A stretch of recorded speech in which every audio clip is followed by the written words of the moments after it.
పోలి స్వర్గం అచ్చంగా తెలుగువారి కథ. ఒక ఉమ్మడి కుటుంబంలోని చిన్న కోడలి పేరే పోలి. ఆమెకు భక్తి శ్రద్ధలు ఎక్కువ.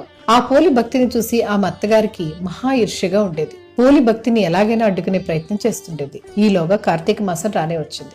ఆ సమయంలో పోలి దీపాలు వెలిగించుకునే అవకాశం లేకుండా చేయాలనుకుంది అత్తగారు. పోలికి దీపం వెలిగించుకునే తీరిక కూడా చిక్కకుండా బండెడు పనులు అప్పగించింది. తాను మాత్రం మిగతా కోడళ్లతో నదీ స్నానానికి వెళ్లి దీపాలు వెలిగించుకునేది.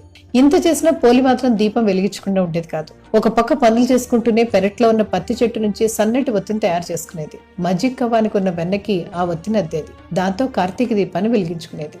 అలా వెలిగించుకున్న దీపం ఎవ్వరికీ కనిపించకుండా దాని మీద ఒక వెదురు బుట్టను బోర్లిచ్చేది. పోలి భక్తికి మెచ్చుకున్న దేవతలు కార్తీక మాసంలో చివరి రోజున ఆమెను విమానంలో తీసుకువెళ్లేందుకు సిద్ధపడ్డారు.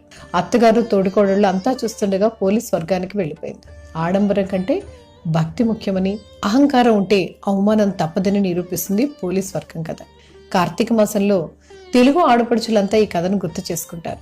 పోలి స్వర్గానికి వెళ్లిన అమావాస్య రోజున పోలిని తలుచుకుంటూ దీపాలు వెలిగిస్తారు. ఆ రోజు తెల్లవారుజామున నక్షత్రాలు అస్తమించకుండానే ఈ దీపాలను వెలిగించాలి.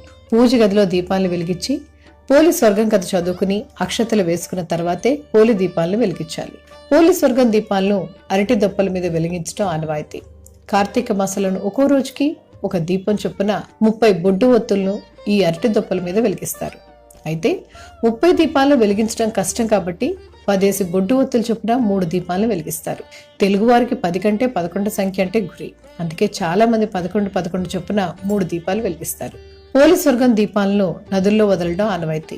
అయితే నదులు, చెరువులు మనకు అందుబాటులో లేనప్పుడు ఒక బేసిన్లో నీరు తీసుకుని ఆ నీటిలో ఈ దీపాలను వదిలినా సరిపోతుంది. ఇలా దీపాలను వెలిగించిన తర్వాత బ్రాహ్మణులకు దీపాన్ని గాని స్వయం పాకాన్ని గాని దానం చేస్తే మరింత మంచిది. పోలి స్వర్గం రోజున ఇలా దీపాలను వెలిగిస్తే కార్తీక మాసం అంతా దీపాలు వెలిగించినంత పుణ్యం దక్కుతుందట. జీవితంలో అప్పటి వరకు చేసిన పాపాలన్నీ తొలగిపోయి సర్వ శుభాలు కలుగుతాయని చెప్తారు పెద్దలు.